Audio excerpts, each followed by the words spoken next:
Jake woke up surrounded by silence, his friends gone, and the figure still watching. It was supposed to be a fun weekend. Just 4 friends, a tent, and the kind of isolation only deep forest can offer. No phones. No stress. Just nature. Jake, Evan, Lauren, and Danny had grown up together. They'd camped dozens of times, but this trip felt different from the start. They pitched their tents in Black Hollow, a patch of forest just past the county line. Locals warned them about it. Told stories of disappearances, strange lights, and ghostly whispers. They laughed it off. Urban legends. What could possibly go wrong? As the sun dipped behind the trees, the forest changed. The air grew colder. The wind no longer rustled, it whispered. Jake thought he saw something move between the trees, just out of reach of their firelight. He said nothing. Didn't want to ruin the mood. But around midnight, as the fire cracked and conversations died down, it happened. A figure appeared. Tall. Thin. Standing just beyond the light. Its face was pale. Too pale. And its eyes weren't eyes at all.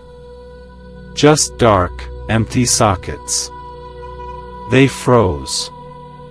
"Do you see that?" Lauren whispered. The figure tilted its head. Slowly. Then it spoke. A voice like leaves scraping bone. "You shouldn't be here." And then it vanished. Just turned, and melted into the trees. No footsteps. No sound. The group burst into nervous laughter. That was too good. Who hired the actor? Jake, was this your idea? But Jake was still staring into the darkness. He hadn't moved. He didn't laugh. The fire seemed dimmer now. The trees closer.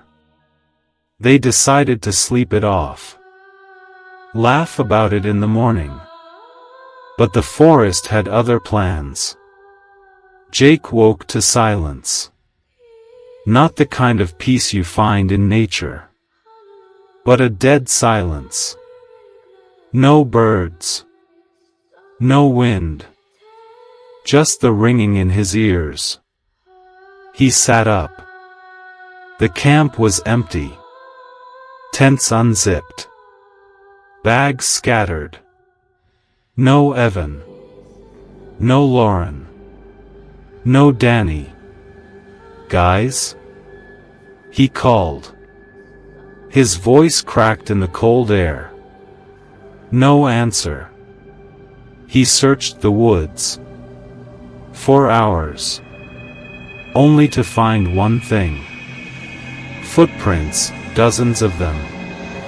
All leading away from the campsite. All stopping, in the middle of nowhere. Like the forest swallowed them whole.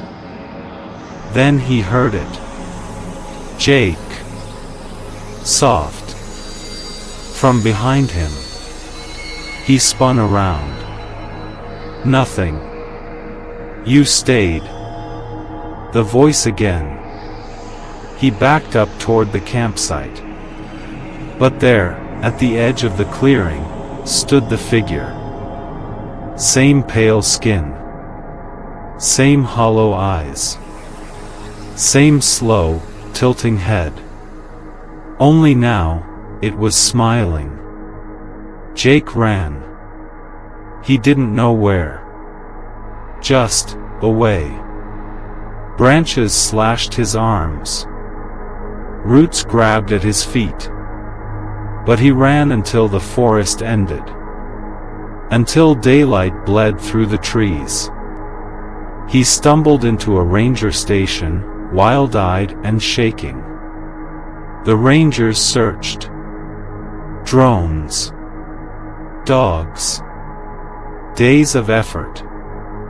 No trace of the others. No sign of struggle.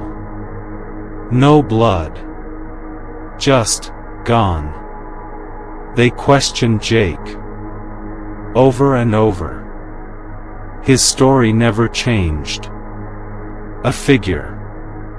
Hollow eyes. Told us we shouldn't be there. Then, they were gone. Weeks later, hikers reported seeing someone deep in Black Hollow. A girl. Blonde. Standing still. Staring. When they approached, she turned. Her eyes were empty. And from the shadows behind her, the figure watched.